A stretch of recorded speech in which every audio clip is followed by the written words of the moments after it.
Аз съм Наталия Ангелова, работеща жена, съпруга, майка на 2 деца и баба на прекрасна внучка. Завършила съм биология в Софийския университет и от 20 години живея в Бургас, работейки в сферата на горивата.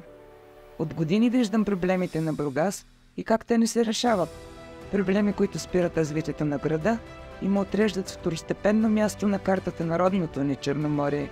Забавеното икономическо развитие, ниските доходи, лошата инфраструктура в крайните квартали, липсата на адекватна демографска политика са само малка част от проблемите на нашия град. Защо трябва да е така? Искам Бургас да бъде мястото, в което моята внучка ще се изучи, развива и отрасне като жител на най-добрия град за живеене в България. Знам, че Бургас може да го постигне. Знам, че можем да изградим съвременна инфраструктура в крайните квартали. Знам, че Бургас може да бъде икономическият център на източна България.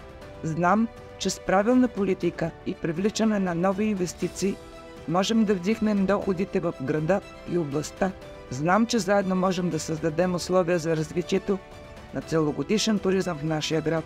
Знам, че можем да създадем по-добри условия за младите семейства и да не се налага да напускат Бургас, търсейки по-добър живот.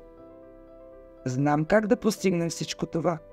Подкрепете ме с бюлетина номер 68 и преференция 140 за един по-добър Бургас. Купуването и продаването на гласове е престъпление.